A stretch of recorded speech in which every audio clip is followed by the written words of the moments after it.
En la Asamblea Legislativa se aprobaron los cambios a la Ley de Tránsito, que contempla el incremento de multas y nuevas infracciones. También le contamos qué pasará con los automovilistas que acumulen esquelas impuestas.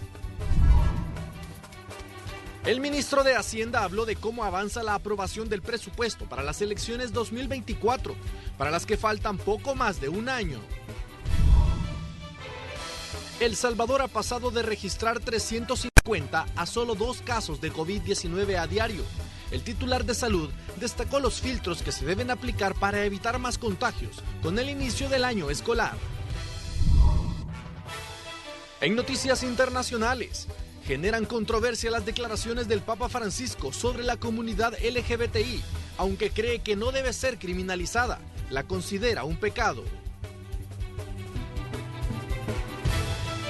Buenas noches y bienvenidos a esta emisión de Noticiero Hechos. Les saluda Néstor Hernández y vamos a iniciar de inmediato tras nuestros titulares.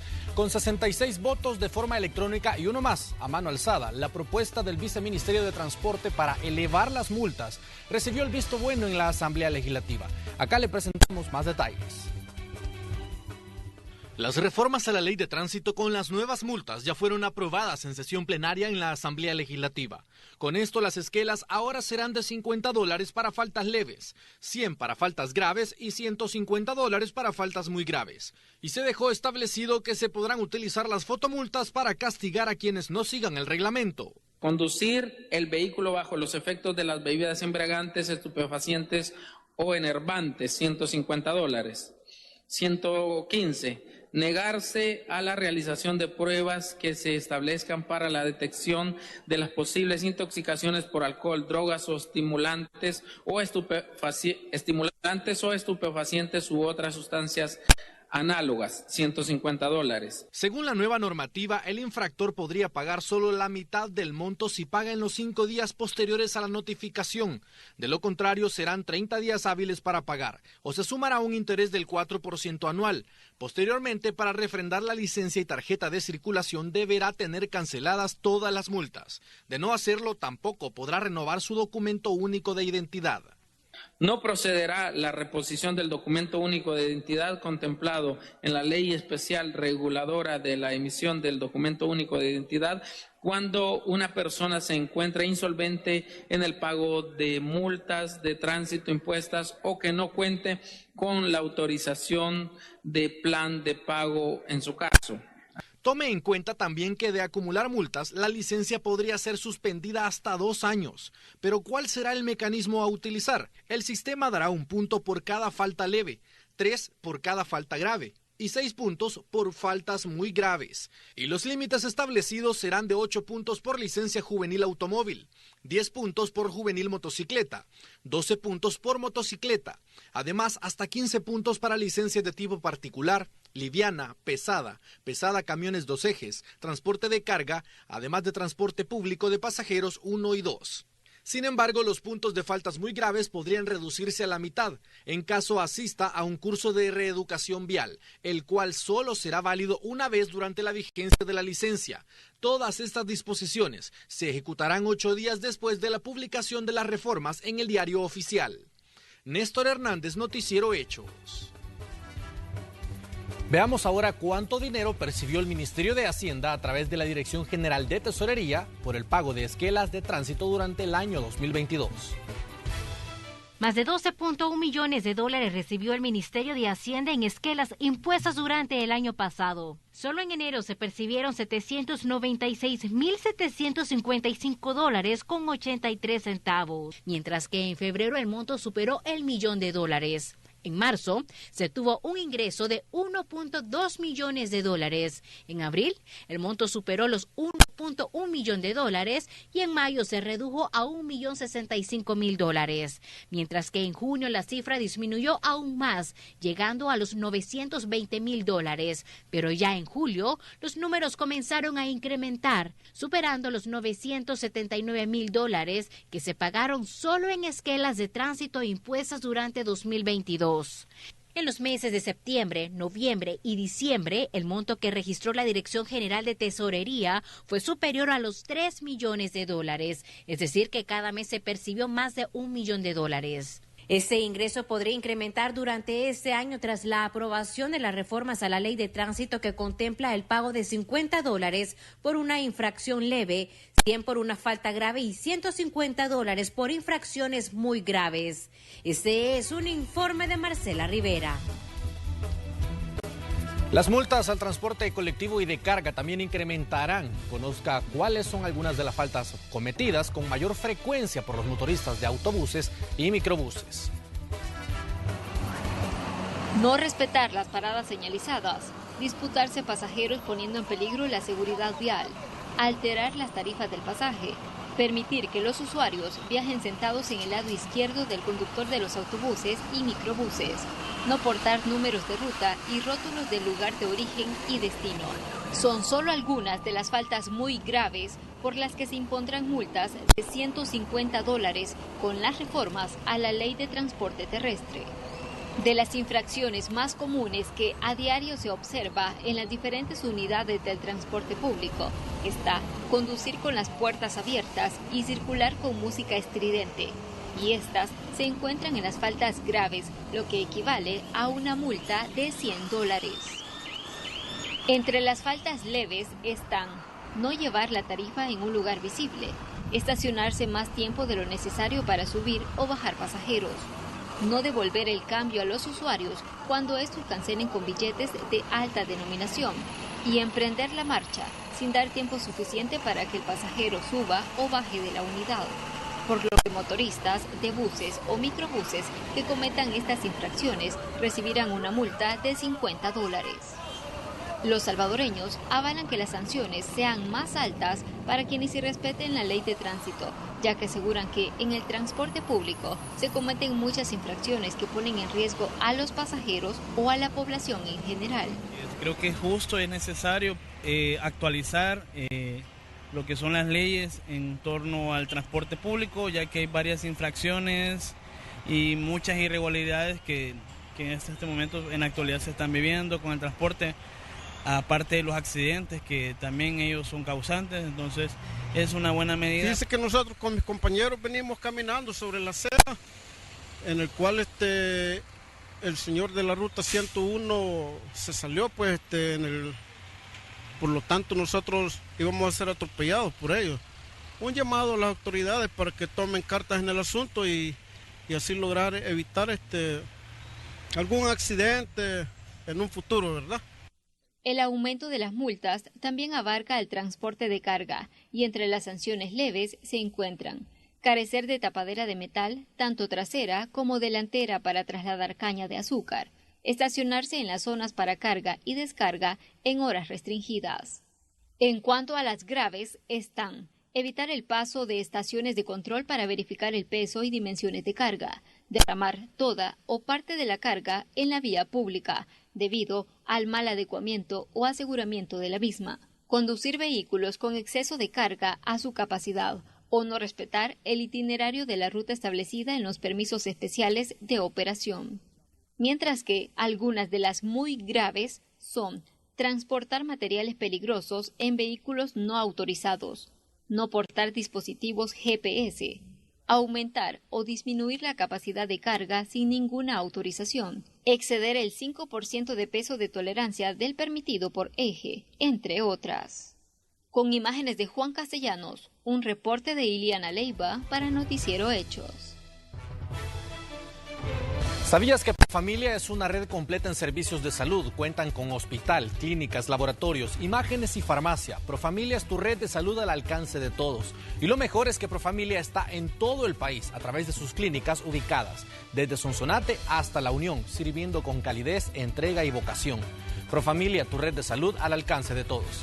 Y continuando con este tema de tránsito, en algunos puntos de San Salvador, los peatones ponen en riesgo su vida al transitar por la calle debido a la obstrucción de las aceras. Otro operativo se desarrolló precisamente para eliminar obstáculos en San Salvador. Veamos.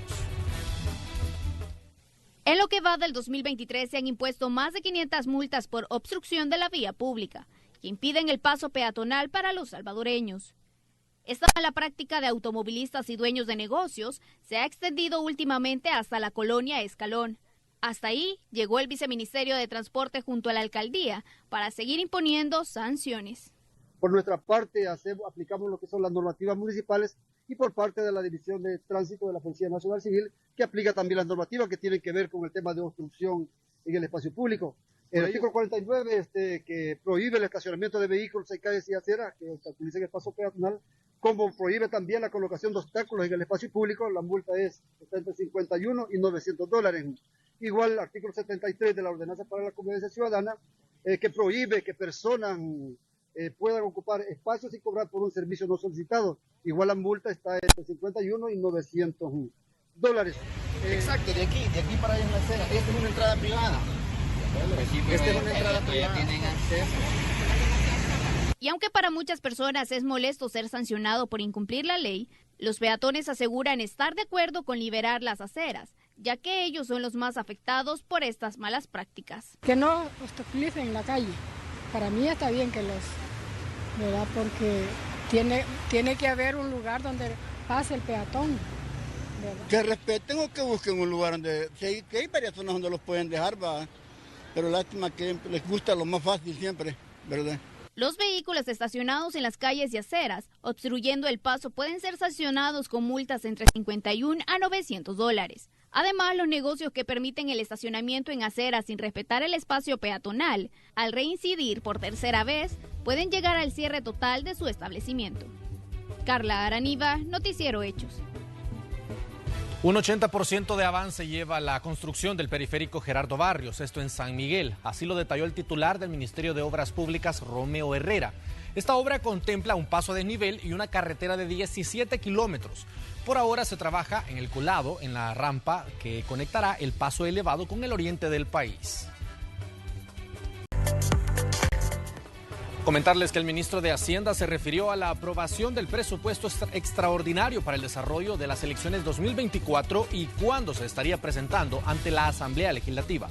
Veamos el informe. El presupuesto para las elecciones 2024 ya se encuentra en estudio dentro del Ministerio de Hacienda. El proyecto presentado por el Tribunal Supremo Electoral asciende a $89 millones. De estos, 30 millones serían para la ejecución del voto en el exterior.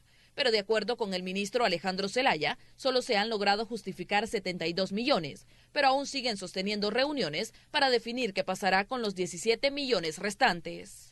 Hay que hacer una segunda reunión con los titulares para ver si ellos pueden justificar más el monto que han solicitado y si no, pues normalmente siempre llegamos a un punto intermedio.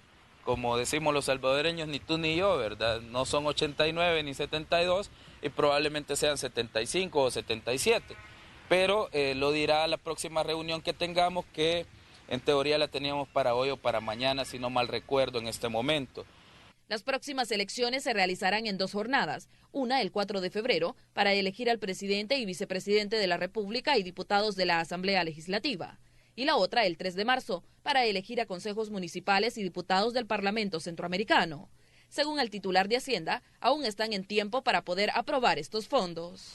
Una vez tengamos el presupuesto totalmente validado en el Ministerio de Hacienda, se pasa al presidente y el presidente emite pues la iniciativa de ley, se manda a la Asamblea, se discute y posteriormente se aprueba. Esperamos que estar enviando la próxima semana el presupuesto extraordinario de elecciones, o si no, a más tardar la siguiente, pero normalmente se les aprueba un año antes del evento electoral, así que tenemos algún margen todavía de tiempo. En otros temas, el ministro se refirió al pago de eurobonos por $800 millones que vencían el 24 de enero de este año y que luego de completar 2 operaciones de compra de deuda anticipada en 2022, el pago se redujo a $604.1 millones de capital y 23.4 millones de intereses, fondos que según Zelaya obtuvieron a través de organismos internacionales. El apoyo de diferentes organismos, entiéndase Banco Mundial, Banco Interamericano de Desarrollo, el Banco Centroamericano de Integración Económica y la CAF, el Banco de Desarrollo de América Latina. ¿Quiénes aportaron para el bono? Eso pues, si nosotros lo vemos de manera directa, todos, BID, Banco Mundial, BESI, CAF, y no es que ellos nos hayan dado una operación para, pague el bono, Eso se llama sustitución de fuentes y planificación financiera. Con relación al incremento de los precios de los combustibles, dijo que ellos están monitoreando la situación y de continuar con una tendencia al alza, no descartan que intervengan para reducir el impacto en el bolsillo de los salvadoreños. Con imágenes de Carlos Cle, este es un informe de Rocío Cruz para Noticiero Hechos. Laboratorios PAI, cuidando tu salud, presentó. En más información, no romper, no manchar, ni engrapar o perforar los billetes. Son algunas de las recomendaciones que hace el Banco Central de Reserva. Trátelo con cariño, pero ¿conoce usted cuál es el proceso para cambiar un billete dañado? Acá se lo presentamos. Él es Steven. Su hora de llegada a una de las paradas más concurridas es a las 3 de la mañana para preparar su venta. Y desde temprano pasa pendiente no solo de atender a sus clientes, sino también de los billetes que recibe, ya que algunos pueden estar rotos. Le comento a la persona que me lo da y le digo que está en mal estado y no se lo puedo recibir. Pero ¿Ya te ha tocado hacer eso? Sí, ya me ha tocado. En caso de que me descuide en algún momento y me toque, pues... Si está en buen estado, se puede, lo puedo. A mi madre se lo doy y ella lo termina cambiando en el banco. En otros negocios también se encargan de verificar el estado del dinero, ya que si se tiene un billete deteriorado o mutilado, debe canjearse en un banco, de acuerdo a la ley orgánica del Banco Central de Reserva, pero debe cumplir con algunos requisitos. Si es una sola pieza, debe medir más de la mitad del tamaño del billete e identificarse claramente el número de serie. O si son varias piezas unidas, deben medir más de la mitad del tamaño del billete e identificarse claramente los dos números de serie. Si ha habido más de alguna vez que ha salido algún billete, y pues ahí toca irlo a ver cómo se cambia, porque la mayoría de gente nadie lo quiere así.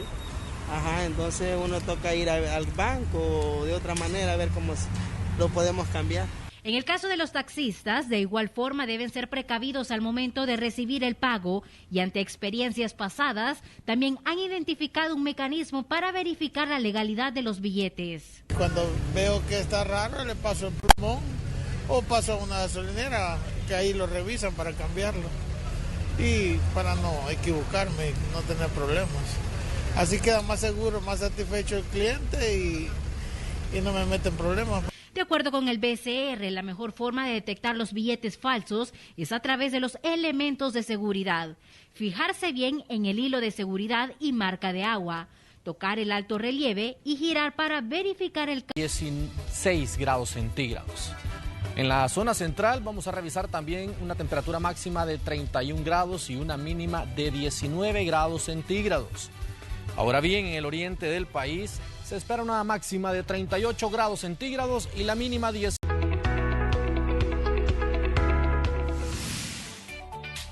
Compañeros y amigos televidentes, esto es Acontecer Empresarial. Conozcamos las noticias. El Instituto Especializado de Profesionales de la Salud, IEPROES, realizó el lanzamiento oficial de la carrera de maestría en enfermería con énfasis en salud materno-infantil.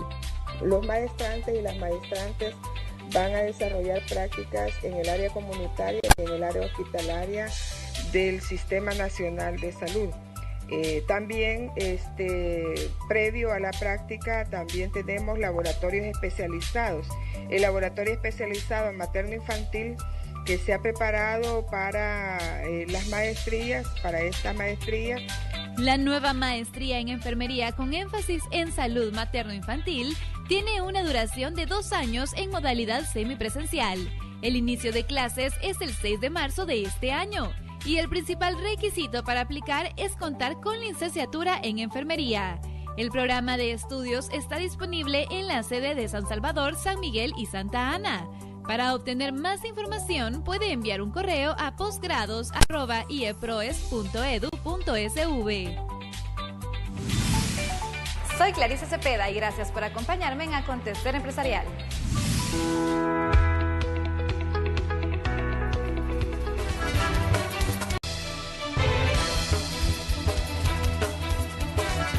Continuamos con más en Noticiero Hechos. El sector de educación pública del país pronto comenzará clases presenciales y el Ministerio de Salud recomienda una serie de acciones que sirvan como filtro para evitar que exista transmisión de enfermedades.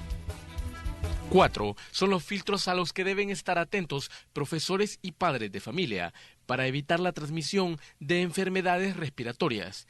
El Ministerio de Salud dijo que no hay restricciones para el regreso total a las aulas. Ya ahora, al iniciar las clases, pues la recomendación del Ministerio de Salud es, ante la disminución de casos, pues no existe ninguna restricción. O sea, ¿cuáles son estos 4 filtros? Bueno, identificarlo en el hogar si uno de los niños tiene enfermedad. Número 2, la persona que traslada al niño, que puede ser un familiar, que puede ser un motorista, que puede ser cualquier persona que esté encargada de esta función, pues si detecta enfermedad debe de regresarlo al hogar. El tercero de los filtros es la persona que recibe en la escuela, la persona que recibe en el centro educativo, si ve que hay una enfermedad de origen infectocontagiosa debe regresarlo, en particular si hablamos de un proceso respiratorio debe regresarlo al hogar. Y el cuarto de los filtros es el que se realiza en el aula de clase. También dijo que son 1.130 millones de dólares con los que cuenta la cartera de salud para el año 2023. Y con ellos se espera ampliar el número de medicamentos y vacunas, así como la ampliación del sistema de salas de atención de pacientes con insuficiencia renal. Sí, este año tenemos pues ya una aprobación cerca de 1.130 millones de dólares presupuestados a la cartera de Estado de Salud, con lo cual pues, podemos prácticamente seguir ampliando toda la infraestructura que se está realizando a lo largo del territorio. A eso se le suma definitivamente toda la inversión y en la ampliación del cuadro básico de medicamentos, también la inversión importante en el esquema regular de vacunación y la inversión que se está realizando para contener enfermedades tan importantes como la enfermedad renal crónica. Recientemente habilitamos una unidad más de hemodiálisis, hay 6 en curso, está el fortalecimiento del sistema de emergencias médicas. Con respecto a la situación del COVID-19 en el país, detalló que actualmente se ha pasado de 350 a 2 casos diarios y que en lo que va del año solo se reportan 2 muertes a causa de complicaciones por coronavirus. Informó para la Red Salvadoreña de Medios, Rommel Hernández. ¿Sabías que Profamilia es una red completa en servicios de salud? Cuentan con hospital, clínicas, laboratorios, imágenes y farmacia. Profamilia es tu red de salud al alcance de todos. Lo mejor es que Profamilia está en todo el país, a través de sus clínicas ubicadas desde Sonsonate hasta La Unión, sirviendo con calidez, entrega y vocación. Profamilia, tu red de salud al alcance de todos. Y siempre hablando temas de salud, personal del Ministerio de Salud se trasladó al Cantón La Danta, esto en Ahuachapán, para brindar una jornada médica a las familias de ese lugar que han resultado afectadas por el enjambre sísmico que se registra desde hace 10 días, el pasado domingo 15 de enero. Durante la jornada se contó con chequeos médicos, salud mental, entrega de medicamentos, nutrición y odontología.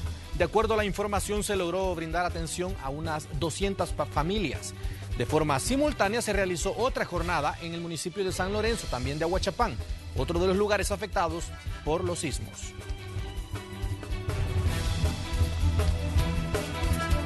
En enero se conmemora la lucha contra la depresión, que tiene como principal consecuencia, en el peor de los casos, el suicidio tras la pérdida del interés por la vida. El periodista Rommel Hernández nos tiene más detalles. Hace algunos 3 años y medio que se me murió mi esposa y entonces por esa situación sí, hay momentos que vivo esa situación, que hay depresión y todo. Así, cuenta José cómo la pérdida de su compañera de vida lo llevó a una tristeza prolongada. Dice que no fue fácil salir de ese estado emocional, pero que una de las estrategias para salir adelante fue buscar ayuda profesional y apegarse a su espiritualidad. Con la ayuda de Dios, pues, me pongo a orar y a pedirle que me dé fortaleza y que me dé la salida, pues, para poder seguir adelante, porque en realidad es la única manera que podía yo seguir. Según Carlos Acevedo, médico psiquiatra, la depresión presenta diferentes rasgos conductuales que irrumpen en el estilo de vida. Estamos hablando de la depresión como enfermedad cuando altera alguna de las esferas de todo nuestro funcionamiento de la vida diaria. Bueno, los síntomas de la depresión pueden ser variados. Hay síntomas fisiológicos, o sea, corporales, hay síntomas emocionales y hay síntomas en el pensamiento también y en la conducta en general. Síntomas de bloqueo del pensamiento, alteraciones de la memoria, alteraciones de la concentración, pero sobre todo está marcado por la emoción, el sentimiento de una tristeza profunda en el cual la persona tiene ideas de mucha desesperanza. Por su parte, la población confirma que será la capacidad de ver la vida lo que determine la forma de salir adelante, pero que en muchos casos es necesario buscar ayuda profesional. Hay días que sí, cualquier persona y casi todo el mundo sufre de depresión, dependiendo del caso, porque hay depresiones que sí cuestan superarlas y hay cosas que son pasajeras, ¿verdad? Como la muerte de un familiar puede afectar bastante, pero también tiene que uno poco a poco superarlas. Bueno, no puede ser fácil salir de una depresión y dependiendo qué tipo de depresión, ¿verdad? Entonces, siento de que no es como factible salir dependiendo la depresión que tengan las personas. Pues dependiendo del círculo en el que se maneje, supongo yo, si tiene apoyo o no de la familia y si también la persona está dispuesta a salir de ese entorno. Según datos recopilados por la Asociación de Psiquiatras Salvadoreños por la Salud Mental, en El Salvador la depresión comprende la tercera razón de suicidios, los cuales alcanzaron para el año 2021 los 378, y de ellos un 81%, equivalente a 301 suicidios, correspondían a hombres en dos rangos. El primero, hombres arriba de los 55 años de edad, y el segundo, de aquellos entre los 35 y 39 años. Para los especialistas, es necesario poner atención principalmente a la pérdida de interés por la vida, con el fin de evitar esta consecuencia conductual de la depresión severa. Es causa importante en el país también, el suicidio es causa importante de muerte.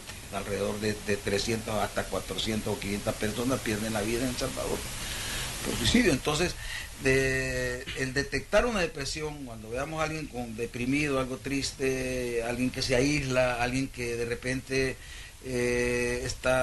nosotros le conocemos y hay un cambio en su manera de actuar, en su trabajo, en su familia, en su descuido, en su aseo personal, en su vestimenta, el desinterés por el trabajo, el aislamiento, que se encierra, pierde el apetito. Según Acevedo, un estado prolongado de tristeza profunda, conocido como depresión severa, no tiene un tiempo definido de cura, pero sí es importante tratarlo de tal manera que éste no regrese a lo largo de la vida, por lo que la comprensión de la familia, amigos y círculo laboral es crucial para el proceso de rehabilitación emocional, informó. Y en otros temas, la Oficina de las Naciones Unidas contra la Droga y el Delito presentó un nuevo informe sobre la trata de personas. Conozca qué datos destaca sobre El Salvador. Según el Informe Mundial sobre Trata de Personas presentado por la Oficina de las Naciones Unidas contra la Droga y el Delito, el número de víctimas detectadas a escala mundial descendió 11% en 2020 con respecto al año anterior. Pese a que la pandemia por COVID-19 y otras crisis han aumentado la vulnerabilidad a la explotación. Y agrega que la emergencia sanitaria, además de reducir las oportunidades de actuación de los tratantes, puede haber debilitado la capacidad de las autoridades encargadas de la aplicación de la ley para detectar a las víctimas y llevar a los delincuentes ante la justicia. Y es que a nivel global, el número de condenas por el delito de trata de personas también disminuyó un 27%. Y si hablamos de Centroamérica y el Caribe, la cifra supera el 54%. Durante la pandemia se detectaron menos casos de trata de personas con fines de explotación sexual, ya que se cerraron los espacios públicos y las restricciones pueden haber desplazado esta modalidad hacia lugares más ocultos y menos seguros, lo que dificulta la identificación de las víctimas. En El Salvador fueron 95 casos de trata de personas registrados entre el año 2019 y 2020, según detalla el documento, mientras que el número de personas que entraron en contacto formal con la policía o el sistema de justicia penal porque eran sospechosas, arrestadas o advertidas por ese delito fue únicamente de 7 en ese mismo periodo. Por lo que en el año 2019 se procesaron a 7 por trata de personas y en el 2020 no se condenó a nadie por este delito. La forma de explotación más frecuente en el año 2020 fue la sexual, con 18 casos, mientras que el resto fueron por trabajo forzado, mendicidad forzada, entre otras. El Informe Mundial sobre la Trata de Personas de la Oficina de las Naciones Unidas contra la Droga y el Delito abarca 141 países. Este es un informe de Iliana Leiva y Marcela Rivera.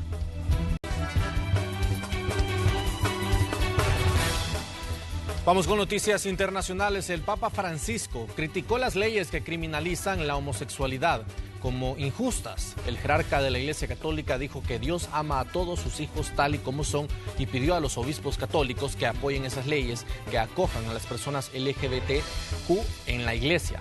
Francisco reconoció que los obispos católicos en algunas partes del mundo apoyan las leyes que criminalizan la homosexualidad o discriminan a la comunidad LGBTQ y se refirió a la homosexualidad como un pecado. Sin embargo, atribuyó esas actitudes a contextos culturales y dijo que los obispos en particular también deben pasar por un proceso de cambio para reconocer la dignidad de todos. El gigante tecnológico Google ha sido demandado por violación de la ley antimonopolio. En esta nueva demanda interpuesta por el Departamento de Justicia de Estados Unidos, alega que la empresa amenaza las nuevas tecnologías emergentes y la práctica invasiva de publicidad. Google es llevado a la corte en Estados Unidos. El Departamento de Justicia ha demandado al gigante tecnológico por la violación de la ley antimonopolio. El litigio acusa a Google de practicar una conducta anticompetitiva ante tecnologías rivales desde hace 15 años. Google se ha involucrado en una conducta excluyente para debilitar severamente, si no destruir, la competencia en la industria de la tecnología publicitaria. Según Rod Soto, investigador de seguridad cibernética consultado por Voz de América, era de esperarse esta demanda desde hace tiempo. A su juicio, Google manipula también la tecnología de anuncios a la que se expone el usuario en la Internet, en un ambiente dominado por este buscador. Cada vez que tú ves un banner, cada vez que tú ves un pop-up que te sale, cada vez que abres un correo, eso es fundamental porque básicamente te da información de qué se está viendo, te puede dar inclusive de dónde vienen los clics, te puede decir cuáles son las preferencias. La demanda señala una competencia desleal contra emprendedores emergentes en el mercado digital. Propiedad intelectual que en ese tiempo es más barata, porque una vez que se desarrolle va a ser sumamente cara. Y eso no solo le salva dinero, sino que también saca al competidor. El Departamento de Justicia afirma que el litigio busca proteger a los consumidores y salvaguardar a la competencia digital. Junto con excelencia. Gracias por habernos acompañado. Nos despedimos. Pasen buenas noches.